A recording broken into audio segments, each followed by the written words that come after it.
राज हर्षित तो करने लगा। आपने रिकॉर्डिंग के लिए बोला था ना, स्टार्ट कर दिया। बट मेरे में सर स्टार्ट हो गया। राज आपके ऑप्शन में मेरे पास अलाउ टू रिकॉर्ड फाइल्स नहीं आ रहा।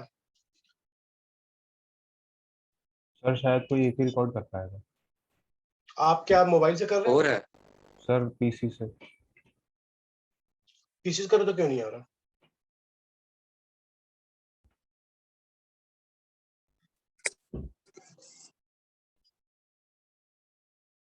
आप क्यों नहीं आ रहा?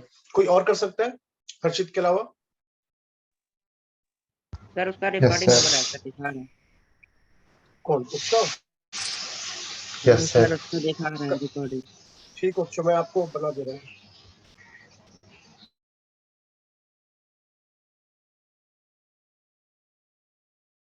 आपके में नहीं आ रहा, आपके ऑप्शन में नहीं आ हेलो रहा। सर। हाँ सर शायद कोई एक ही कर सकता है रिकॉर्ड। नहीं बेटा, वो कर सकते हैं, मैंने करवाए पहले तो। जो भी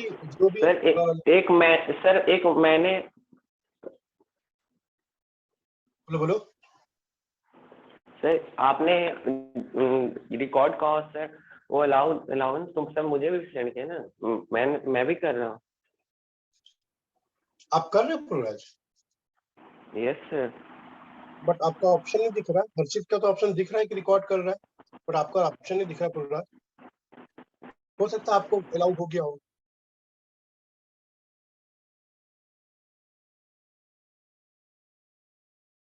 चलो कोई बात नहीं। हर्षित एंड प्रोराज दो लोग कर रहे हैं। Yes sir. और जैसे मैंने क्लास में बोला था आपको कि जो भी अगर बिग बैंग दे रहे होंगे तो उनको रिकॉर्डिंग भी मिल जाएगी, और बाद में कोई डाउट होगा तो वही पूछ लेंगे हम लोग मेरे से, है ना। अभी 26 लोग आए हो, 26 लोग ही हैं अभी। बाकी सब क्या सो रहे होंगे? हो सकता है सर। चलो स्टार्ट करते हैं हम लोग, है ना। आज हम लोग को क्या बैंकिंग ऑफ रोड हम लोग ने कर लिया था ना।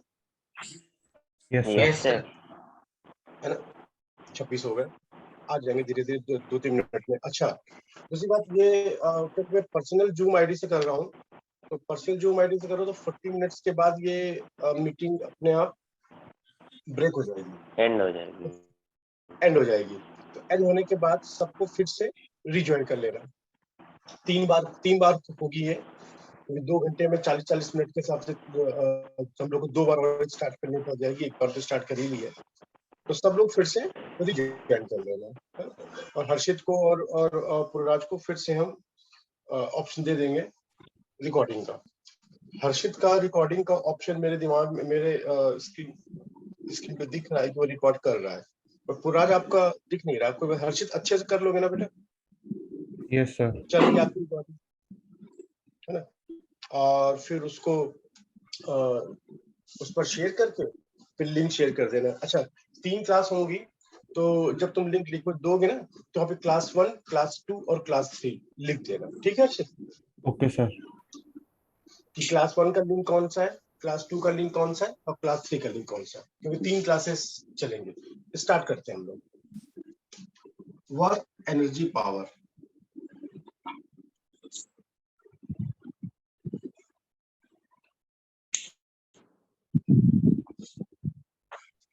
वर्क एनर्जी पावर हम लोग को आज करना है। और सबसे पहले अगर हम काइनेटिक एनर्जी लिखें कि काइनेटिक एनर्जी किससे कहते हैं, तो मुझे बताने की जरूरत नहीं है कि काइनेटिक एनर्जी कैसे कहते हैं। जितने भी आप लोग हो, आप सबको पता होगा कि काइनेटिक एनर्जी को हम लोग K = कितना लिखते हैं?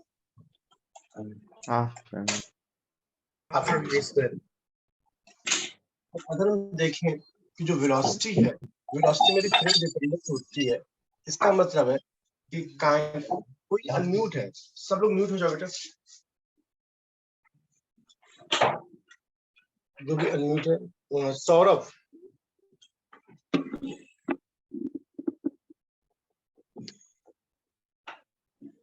सर जब तक आप पढ़ा रहे हो तब तक सभी को म्यूट कर दो। नहीं, सबको म्यूट करेंगे बेटा तो किसी को बीच में कुछ पूछना है। मैंने सौरभ को म्यूट कर दिया, वो गलती से रह गया होगा। सौरभ सुन नहीं रहे मेरी बात? चलो कोई बात नहीं, सौरभ को मैंने म्यूट कर दिया है। और क्या कहते हैं, क्योंकि बीच में बचे किसी को डाउट हुआ तो कैसे फिर डाउट पूछ पाएगा वो, है ना? इसलिए सबको म्यूट करने का कोई वो नहीं होता है। चलो, kinetic energy K equals to half mv square. v क्या हो जाएगी हम लोग की? v हो जाएगी वेलोसिटी। और हम लोग को पता होता है कि वेलोसिटी जो होती है वो फ्रेम डिपेंडेंट होती है। वेलोसिटी, बेटा yes sir, velocity frame dependent होती है। इसका मतलब है काइनेटिक एनर्जी मेरी फ्रेम डिपेंडेंट हो जाएगी। तो नीचे एक काइनेटिक एक पॉइंट लिखो, velocity is frame dependent, hence kinetic energy is also frame dependent.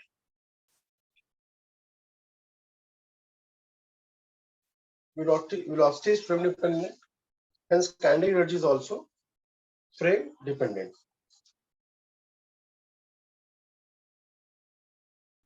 Correct है? और जो वर्क है, जो वर्क और एनर्जी में बहुत ही मतलब स्ट्रॉन्ग रिलेशन है एक तरीके से, कि वर्क डन क्या है और काइनेटिक एनर्जी क्या है। तो अगर हम कभी कहते हैं कि हम काम कर रहे हैं तो इसका मतलब है कि सिस्टम की काइनेटिक एनर्जी में चेंज कर रहे हैं। अगर कभी हम कहते हैं क्या कर रहे हैं, काम कर रहे हैं, तो इसका सीधा सा मतलब होता है कि सिस्टम की काइनेटिक एनर्जी में चेंज कर रहे हैं। तो वर्क का काइनेटिक एनर्जी से सब पूरा का पूरा लेना देना होता है। अगर हम सिस्टम की काइनेटिक एनर्जी को बढ़ा रहे हैं तो इसका मतलब वर्क डन पॉजिटिव कर रहे हैं। और अगर हम सिस्टम की काइनेटिक एनर्जी को घटा रहे हैं तो मतलब वर्क हम नेगेटिव कर रहे हैं। और अगर हम सिस्टम की काइनेटिक एनर्जी को चेंज नहीं कर पा रहे हैं तो मतलब हम काम नहीं कर रहे हैं। बात समझ में आ गई? तो वर्क का मतलब सिंपल काइनेटिक एनर्जी से ही हम लोग का लेना देना होता है। तो work means to increase the energy. If work done is positive then there will be increase in energy. work is going down. If work done is negative, then there will be a decrease in kinetic energy. And if work done is zero, then there is no change in kinetic energy. बात समझ में आ गई? तो जहां work लिखा है उसका पहला पॉइंट लिखो।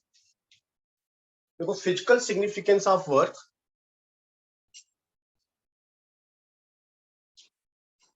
physical significance of work is to change the kinetic energy of system.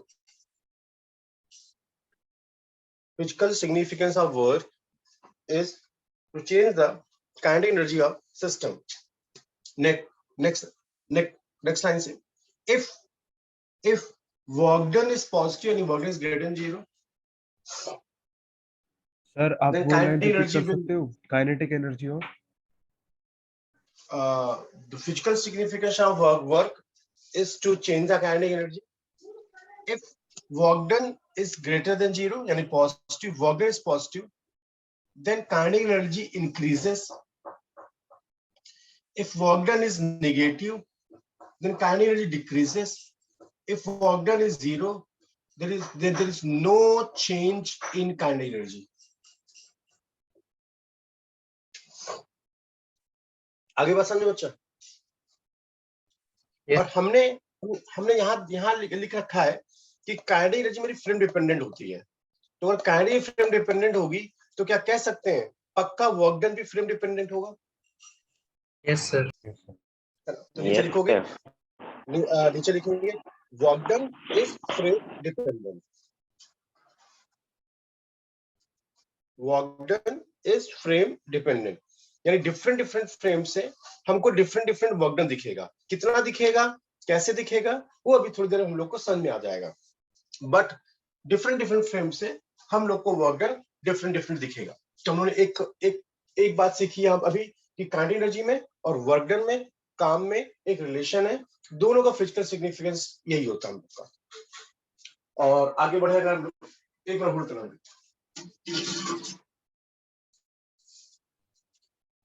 अब अगर हम वर्क की डेफिनेशन पे आते हैं कि एक्चुअली में वर्क की डेफिनेशन क्या है, तो अगर हम डेफिनेशन ऑफ वर्क डन लिखते हैं यहाँ पे, तो नेक्स्ट हेडिंग आती है डेफिनेशन ऑफ वर्क। वर्क को हम कैसे डिफाइन कर रहे हैं? तो वर्क को डिफाइन कैसे करते हैं? वर्क डन है यानी एक force change in kinetic energy है, वेलोसिटी में चेंज कर रहे हैं तो एक्सेलरेशन यानी फोर्स लग रहा होगा। अगर मैंने बोला ये पाथ ऑफ पार्टिकल है, जिस पाथ में पार्टिकल चल रहा है, कोई पार्टिकल जो इस पाथ पे जा रहा है, तो ऐसे जा रहा है अगर, तो सेम स्पीड भी रख सकता है और हो सकता है कि उस पर एक फोर्स भी लग रहा हो। इन जनरल मान लेते हैं ये पाथ है पार्टिकल का, तो किसी एक इंस्टेंट पे पार्टिकल पर जो नेट फोर्स है वो इस डायरेक्शन में लग रहा है, तो ये पार्टिकल का नेट फोर्स हो गया। और हम कह सकते हैं कि पार्टिकल का यहां से जब यहां डिस्प्लेसमेंट होगा तो पार्टिकल का कुछ एक छोटा सा डिस्प्लेसमेंट हो गया। डिस्प्लेसमेंट पार्टिकल का इसी की डायरेक्शन में होगा, जो पाथ है पार्टिकल का, तो दोनों के बीच कुछ ना कुछ एंगल होगा, इसको हम थीटा कह सकते हैं। तो छोटे से डिस्प्लेसमेंट में फोर्स F लगा है, ds डिस्प्लेसमेंट है, तो डेफिनेशन ऑफ वर्क क्या कहती है कि जो वर्क डन होता है हम लोग का, work done equals to integration of F dot ds।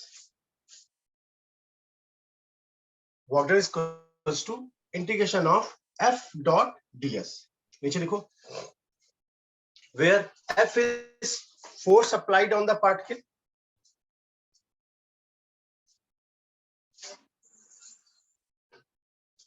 where F vector is force applied on the particle,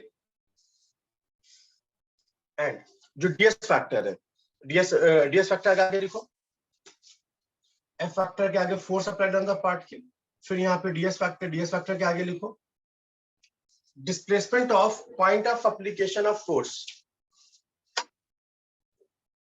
ds factor क्या हो जाएगा? Displacement of point of application of force. देखो अगर पार्टिकल हुआ, सर कुछ पूछ रहे बेटा? Yes sir. सर आपने डीएस के लिए क्या बोला? ds is the displacement of point of application of force। Okay sir. अगर मैंने बोला एक पार्टिकल है, तो पार्टिकल पर तो जहां और जैसे फोर्स लगेगा, जिस पॉइंट पे फोर्स लगेगा उसी तरफ डिस्प्लेसमेंट हो रहा होगा। लेकिन अगर एक रिजिड बॉडी है मेरी, अगर ये रिजिड बॉडी है और यहाँ पर हम फोर्स ऐसे अप्लाई कर रहे हैं, ऐसे फोर्स अप्लाई करेंगे तो ये ऐसे जा रहा होगा, तो हर पार्टिकल का डिस्प्लेसमेंट अलग अलग हो रहा है, तो हम इस पॉइंट का, ये जो पॉइंट है, इस पॉइंट का हम डिस्प्लेसमेंट लेंगे सिर्फ। तो ds जो हो जाएगा हम लोग का, वो क्या हो जाएगा हम लोग का? ds is the displacement of point of application of force. ठीक होगी बात बच्चों? Yes sir. समझ में आ गया? तो ds हम लोग को बहुत ध्यान रखना है, जहां पे आपने ds लिखा वहां पे इंपॉर्टेंट लिख लो। This is important term, this is the point of application of force. ये इंपॉर्टेंट टर्म हम लोग का कि ds क्या होता है। करेक्ट है? तो W equals to F dot ds ही हम लोग दिमाग में लाएंगे। इस वर्क को अगर थोड़ा सा ऐसा सोचें कि W इक्वल्स टू, हमने सीखा W equals to integration of F dot ds। Correct है? तो हम इसको ऐसा लिख सकते हैं, integration of F ds into cos theta, F ds into cos theta. तो हम जो ds कॉस जो F होगा, एक स्पेशल केस ले लें। अगर बाई चांस हम कह देते हैं कि थीटा 0 है, यानी कि फोर्स और डिस्प्लेसमेंट की डायरेक्शन फोर्स और सेम सेम है। सेम हो गई है ना? फोर्स और सेम हो गई। मान लेते हैं पार्टिकल ये x एक्सिस पर है और यहाँ पर ये y एक्सिस पर, तो एक पार्टिकल है, उस पर फोर्स इधर लग रहा है, इधर डिस्प्लेसमेंट हो रहा है, इधर ही फोर्स है और इधर डिस्प्लेसमेंट है। तो हम लोग W लिख सकते हैं, W equals to integration of F ds। नहीं, W लिख सकते हैं इंटीग्रेशन ऑफ F ds, अगर थीटा 0 हो जाएगा। और हम लोग को पता है कि इंटीग्रेशन ऑफ y dx हम लोग का एरिया होता है। अगर y और x के बीच ग्राफ बनाए, अगर ये y है ये x है, तो इंटीग्रेशन ऑफ y dx हम लोग का एरिया होता है ना, ऐसा हम लोग सीख रखा था शुरुआत में। Yes sir. Yes sir. इसका मतलब है अगर हम f और s के बीच अगर हमने फोर्स और डिस्प्लेसमेंट के बीच एक ग्राफ बनाया, वो ग्राफ ऐसे बना दिया हमने, तो फोर्स और डिस्प्लेसमेंट के बीच अगर कोई ग्राफ होगा तो उसका जो एरिया होगा क्या वो वर्क डन बन जाएगा? Yes sir. Yes sir. Yes sir. नीचे स्टार्ट बना के इंपॉर्टेंट करके लिखो कि area under the force displacement curve, area under the force displacement curve gives the work done. Area under the force displacement curve gives work done.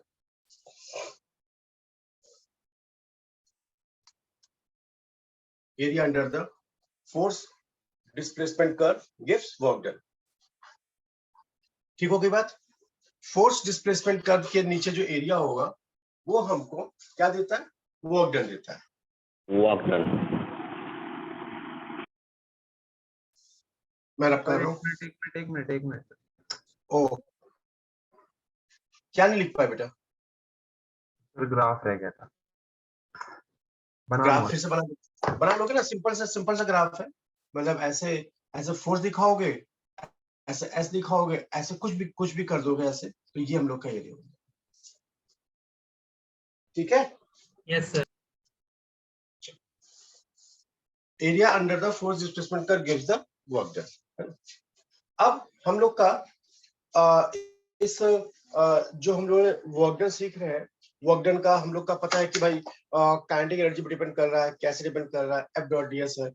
अब एक special case हो सकता है कि जो फोर्स है मेरा वो कांस्टेंट हो। अभी जो हमने किया था उसमें तो ये तो W equals to integration of F dot D s में तो फोर्स कैसा भी हो सकता है। बट अगर हम एक स्पेशल केस ले और ये बोले कि जो फोर्स अप्लाइड सिस्टम पर कांस्टेंट है, तो हम लोग की जो मैथ्स होती है वो इजी बन जाती है। यानी जब हमें कांस्टेंट फोर्स का वर्क डन निकालना होता है, तब मेरे लिए मैथ बहुत अच्छी और इजी बन जाती है। तो नीचे के स्पेशल केस फिर से हम लोग एक एरो बनाओगे, लिखो consider the force applied on the body is constant, यानी एफ इज कांस्टेंट।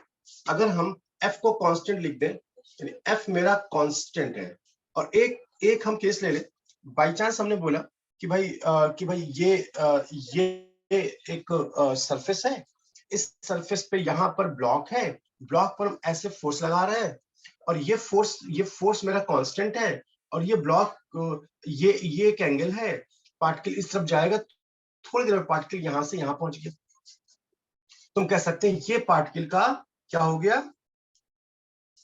डिस्प्लेसमेंट। वहां से पार्टिकल यहां पहुंच गया। अब किसी ने बोला कि बताओ भाई, यहां से लेके यहां, अब फोर्स तो कॉन्टिन्यूस लग ही रहा है, फोर्स यहां भी लग रहा है, force should be continuous, force नहीं लगेगा तो वर्क डन नहीं होगा। तो फोर्स ये यहां से लेके यहां तक बात करा कर हम लोगों ने, फिर थीटा एंगल हम लोग का आ गया, तो ये थीटा हो गया डिस्प्लेसमेंट और फोर्स के बीच एंगल। और मैंने बोला कि फोर्स जो है कांस्टेंट है, एफ नॉट लिख देते हैं, दिस इज एफ नॉट से और अच्छा लगेगा, फोर्स कांस्टेंट है। तो अगर हम वर्क डन की डेफिनेशन लगाएंगे तो हम लिखेंगे W equals to integration of F dot D S. सच बात है ना?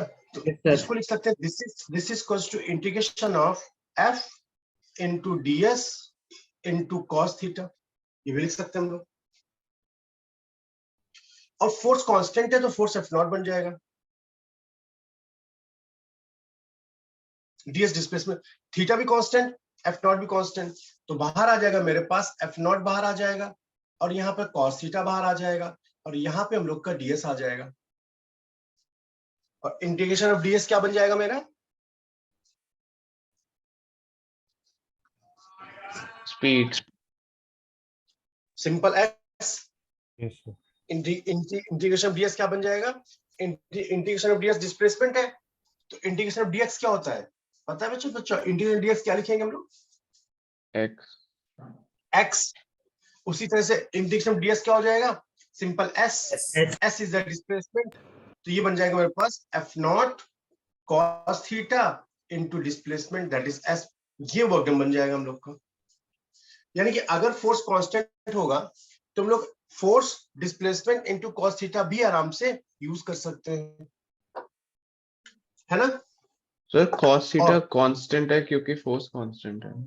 हाँ, फोर्स इधर लग रहा है तो फोर्स इधर हुआ। जब ये ब्लॉक यहां जाएगा तो भी फोर्स कांस्टेंट इधर ही है, तो ये एंगल तो वही रहेगा, ये एंगल तो हर इंस्टेंट कांस्टेंट रहेगा। हाँ, अगर फोर्स को हम ऐसे ऐसे कुछ करेंगे तब थीटा चेंज होगा।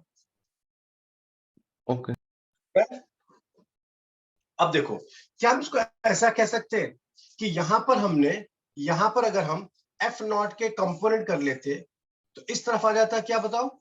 F naught cos theta. cos theta. cos theta. तो क्या हम इसको ऐसा कह सकते थे, जो एफ नॉट कॉस थीटा है ये टर्म एक तरीके से फोर्स का कंपोनेंट है डिस्प्लेसमेंट की डायरेक्शन में। Yes sir. तो क्या हम इसको ऐसा याद कर सकते थे एफ नॉट कॉस थीटा को, कि force F naught cos theta याद करते, force in the direction of displacement multiplied by displacement, तब भी काम चल जाएगा, यस सर। है ना भाई? एफ नॉट के दो कंपोनेंट है, एफ नॉट का एक component F naught cos theta है और एफ नॉट का एक component F not sine theta है। यानी कि वो फोर्सेस जो डिस्प्लेसमेंट के परपेंडिकुलर होते हैं वो फोर्स में कोई भी रोल प्ले नहीं करते। नहीं करते हैं। यानी फोर्स वर्क डन में वही फोर्स रोल प्ले करते हैं जो फोर्स डिस्प्लेसमेंट के अलोंग होते हैं, यस सर। है ना बच्चा? सर आप Yes. रिपीट और कर याद सकते करो, हो? है बेटा? सर आप ये लाइन फिर से रिपीट कर सकते हो? बिल्कुल सही मैंने कर सुना नहीं। हाँ, मैं बोल रहा हूँ कि W F naught cos s हो गया, force in the direction of displacement to s समझ में आ गया। फिर अगर हमने फोर्स के कंपोनेंट करे, एक एफ नॉट कॉस थीटा आ गया, एक एफ नॉट साइन थीटा आ गया, तो हम कैसा कह सकते हैं क्या कि F naught cos theta into S, यानी एफ नॉट कॉस थीटा की वजह से ही सिर्फ वर्क डन हुआ है और एफ नॉट साइन थीटा की वजह से कोई वर्क डन नहीं हुआ है, ऐसा कह सकते हैं हम?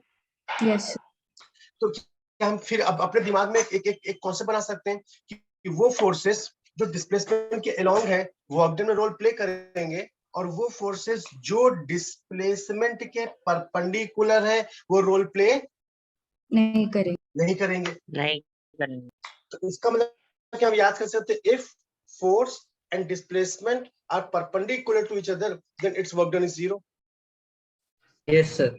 Yes sir. नीचे लिखो फिर एरो बना के कि if force and displacement are perpendicular to each other then work done by force will be zero.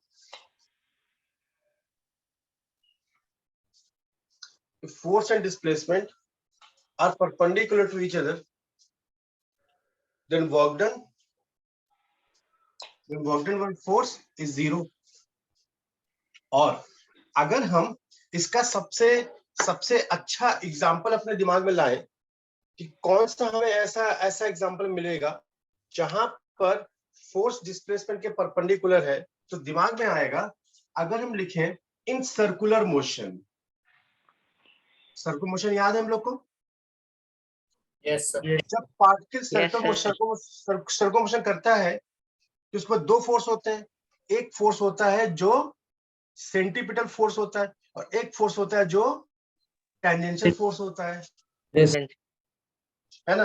अब सोचो पार्टिकल जब यहां से यहां जाएगा तो इस डायरेक्शन में डिस्प्लेसमेंट होगा, हाँ है ना? Yes yes sir. Sir. Yes sir. Displacement होगा और सेंटीपिटल फोर्स जो होगा वो इस डीएस के परपेंडिकुलर होगा। Yes sir. तो इसका मतलब ऐसा कह सकते हैं कि in case of circular motion work done bye centripetal force is always zero. Yes sir. Yes sir. सिर्फ वर्क डन टेंजेंशियल फोर्स का आएगा नहीं। तो एक एरो बनाओगे इन सर्कुलर मोशन ऐसा फिगर बनाओगे, फिर लिखोगे यहाँ पर क्या, देखो in circular motion work done bye centripetal force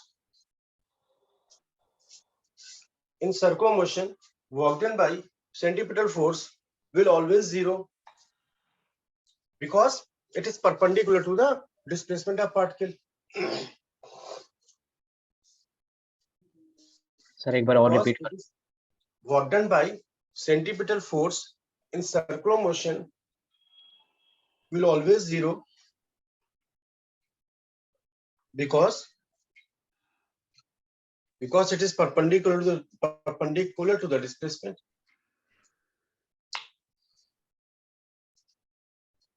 देख लिया बच्चों? सर एक sir. Minute Sir. फिगर बना लो। हाँ बना लो फिगर।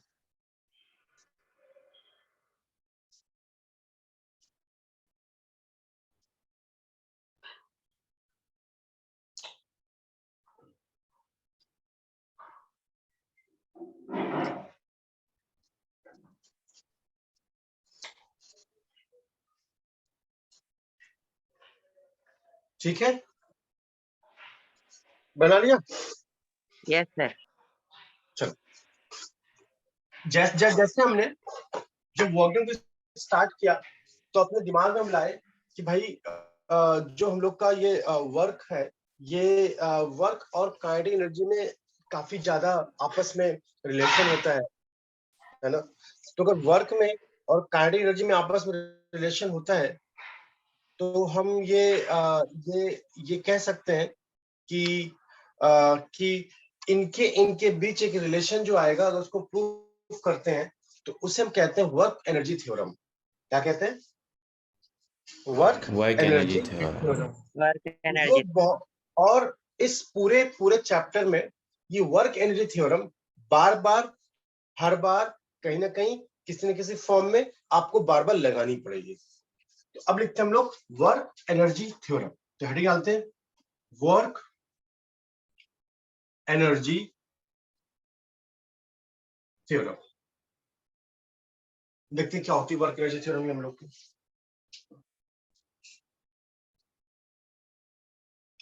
देखो बहुत इजी सी है, छोटी सी है। हम लोग को पता है, तुम लिख सकते हैं W equals to integration of F dot ds, where F is the net force and W is the net work done and work done by all the forces. Correct है? तो बेटर समझने के लिए यहाँ चलो ये ऐसे लिखे रहने देते हैं। तो F is net force, F क्या हम लोग का? F is net force, यानी हो सकता है 4 फोर्स लग रहे हो, ऐसा हो सकता है ना किसी पार्ट में 4 फोर्स लग रहे हो, हाँ या ना? Yes sir. Yes, yes sir. और वर्क डन W क्या है? Work done bye all the forces, work done bye all forces, जितने भी फोर्स लग रहे हैं। F is net force, W is work done by all the force। तो इसको करते हैं कि हम W को यहां पर अच्छा करने के लिए ऑल लिख देते हैं।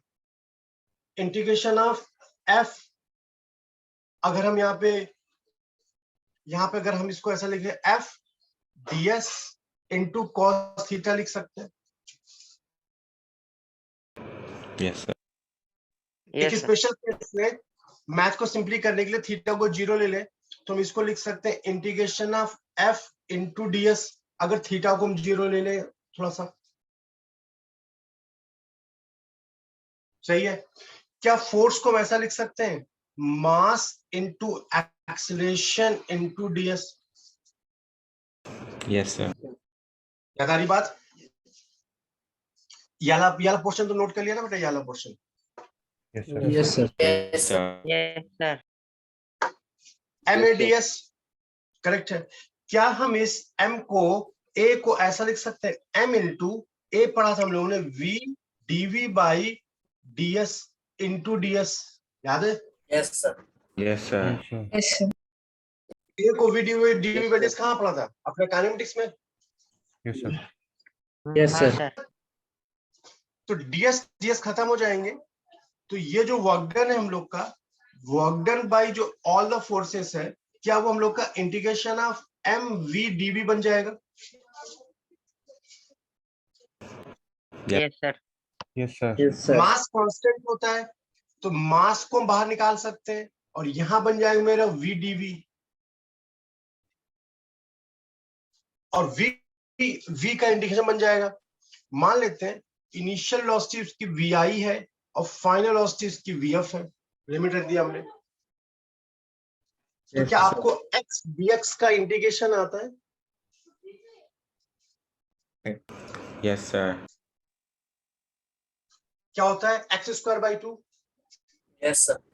Yes, sir. x dx का इंटीग्रेशन x²/2। उसी तरह से VdV का इंटीग्रेशन हो जाएगा मेरे पास m इंटू V²/2 और लिमिट आ जाएगी VI से VF। और जब लिमिट डालेंगे तो 2 तो बाहर आ जाएगा, यहाँ पे हो जाएगा m/2 और अंदर हो जाएगा मेरे पास VF² minus VI²। Yes, sir. ये इंटीग्रेशन तो हम लोग को आते हैं ना, इतना तो मैथ में सीख Yes. चुके होगा आप लोग। अगर फिर हम इसको और आगे देखें तो इसको आगे यहाँ कर रहे हैं, तो वर्क डन बाई ऑल में m/2 के अंदर मल्टीप्लाई कर दें, m/2 VF² minus m/2 VI²। क्या हाफ mVF² को हम कह सकते हैं मेरे पास फाइनल काइनेटिक एनर्जी है? Yes. यस है सर। ना, हाफ mV² फाइनल काइनेटिक, और Yes. m/2 V² को लिख सकते हैं इनिशियल काइनेटिक एनर्जी है। Yes, sir. नहीं? तो ये आ जाएगा work done by all the forces, यानी लिख सकते हैं work done by all the forces K minus KI, that is change in kinetic energy. और फिर हम इसको ब्रैकेट बंद कर लेते हैं और यहाँ पे याद कर लेते हैं, बहुत ही इंपॉर्टेंट चीज है और इसको हमें यहाँ पे लर्न करना है।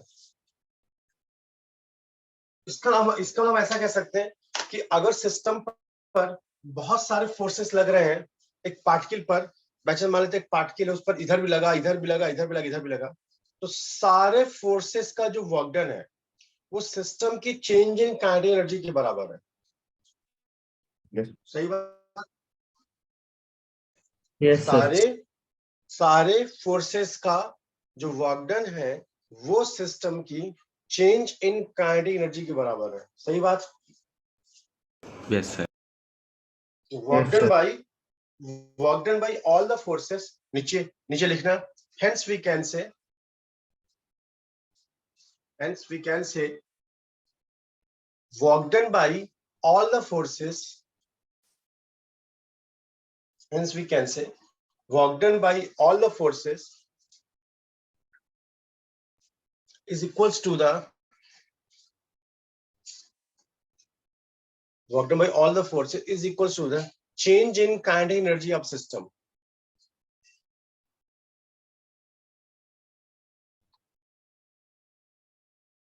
Work done by all the forces is equal to the change in kinetic energy of system. जितने भी फोर्सेस का वर्क डन है वो सिस्टम की काइनेटिक एनर्जी में चेंज के बराबर होता है। करेक्ट है? और ये वर्क एनर्जी थ्योरम हम सारे फ्रेम से लगा सकते हैं, क्योंकि काइनेटिक फ्रेम डिपेंडेंट है, वर्क डन फ्रेम डिपेंडेंट है। आ रही बात समझ में? तो ये वर्क एनर्जी थ्योरम हम हर फ्रेम से लगा सकते हैं। हर फ्रेम का मतलब है कि इनर्शियल फ्रेम भी और नॉन इनर्शियल Non-inertial frame. हर फ्रेम से एनर्जी लगा सकते हैं। नीचे फिर दूसरा पॉइंट लिखो, work energy theorem can apply from inertial frame as well as non-inertial frame.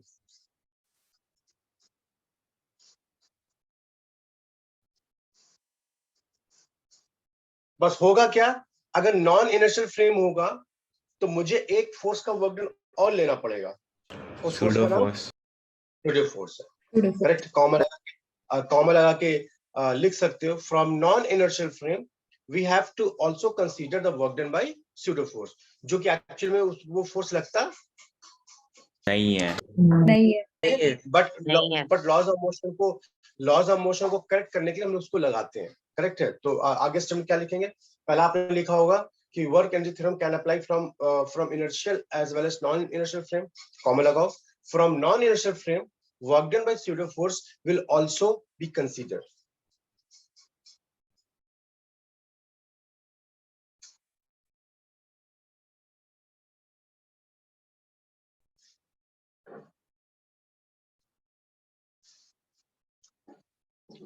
लिख लिया?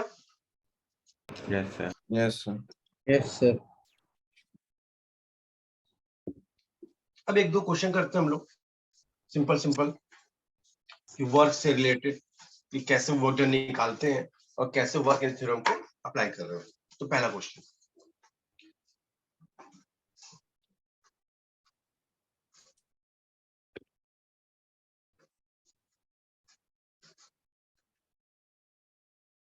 इसका मास में 1 kg मान लेता हूँ, इसका मास में 2 kg मान लेता हूँ,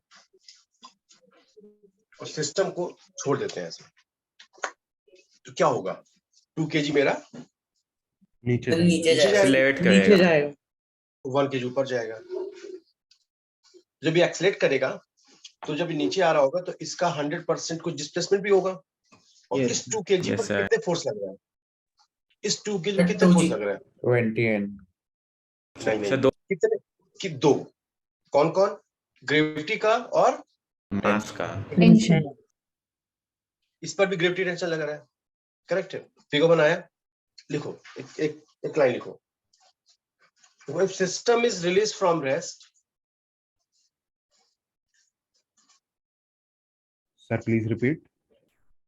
if system is released from rest,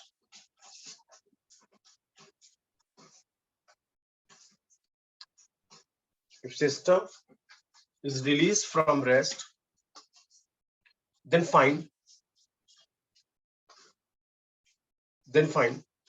work done by gravity and work done by tension on both blocks.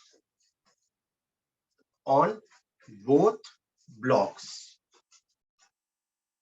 मैं कर रहा हूं इसको, देखो बताता हूं आपको कि ग्रेविटी का और टेंशन का वर्क डन कैसे निकालेंगे, है ना? दोनों ब्लॉक पर या ट्राई करने की कोशिश करोगे 2 मिनट? सर ट्राई कर। चलो ट्राई करो, मैं 2-3 मिनट देता हूं आपको, हिंट दे देता हूं। सबसे पहले काम क्या करोगे? हमने क्या लिखा? Find work done by gravity and work done by tension on both blocks in 2 seconds. Time भी देना जरूरी है। आगे लिख लो इन 2 सेकंड्स। 2 सेकंड पर ग्रेविटी का और टेंशन का हमें वर्क डन निकालना है दोनों ब्लॉक्स पर।